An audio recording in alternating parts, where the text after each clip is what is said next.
Good afternoon, everybody. Welcome back to Edit Vivaldi Violin Concerto every day.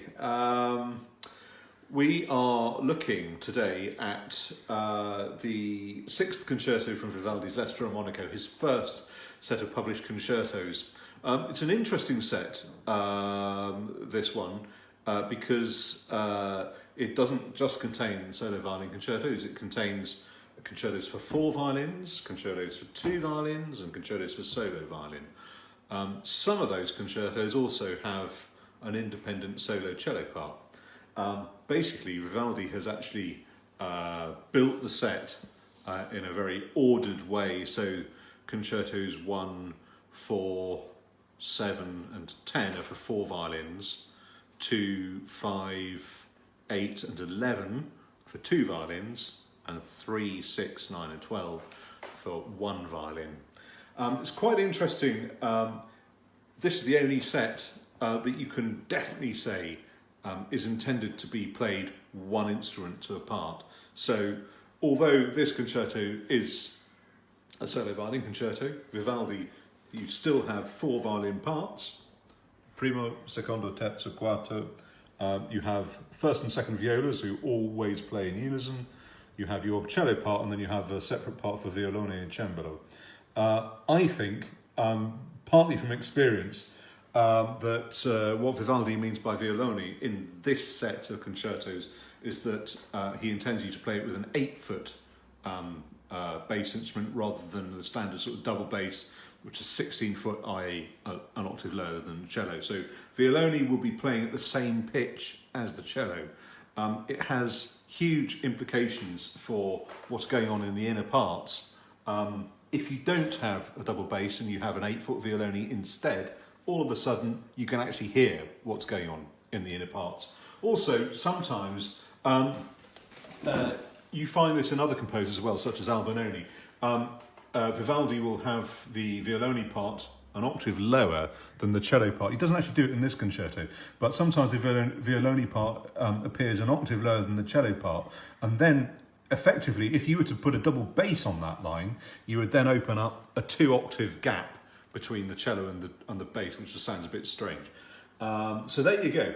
It's very interesting that Vivaldi treats the violins very much as one section, the violas as a completely different section, and then the bass instruments as a third section. So you have sort of a 3-layer texture of violins, violas, and basses.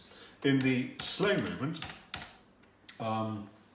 Vivaldi drops the basses entirely and has, again, violas in unison at the bottom, and then 3 separate violin accompaniment parts, and then the solo part on the top, which as he does about sort of 5 or 6 times in L'estro Armonico, he asks you to play cantabile, sweetly. The interesting thing about the last movement, and one of the things I've noticed increasingly as I work with prints from the 18th century, published sets of concertos that are always figured a lot more rigorously than Vivaldi would figure them himself. We don't know whether they're Vivaldi's figures or were they figures supplied by the Dutch printing house. But if you look at, say, this bar here, so which has got an E crotchet and a D crotchet, and you've got effectively 4 different chords to play in this bar in a presto tempo.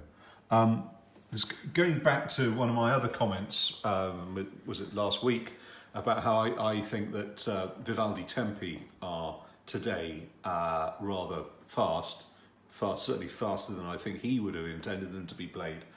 This is a classic case of if you have to play 4 chords, you know there is a limit to how quickly you can really effectively play the piece. Also, because obviously the composer intends that you hear each chord, added to which it's a 2/4 tempo. It's not a 4/4 tempo or a common time tempo. So that additionally suggests that it's not so quick. Anyway, just a quick blast of the opening ritornello. This is another legendary concerto in that this is the one that everybody plays when they're a kid. It's the first piece of proper classical music you can play, and it's a shame really because every fiddle player that's played this is sort of scarred by it for life. It's people kind of just they prefer to forget about the concerto, but it's a really good concerto. I mean, it's really sad also that the slow movement, which is beautiful, and the really brilliant fast last movement never get played because people think, oh, it's just I've done the first movement of that piece, never have to bother with it anymore. But it is a great piece of music. Here we go.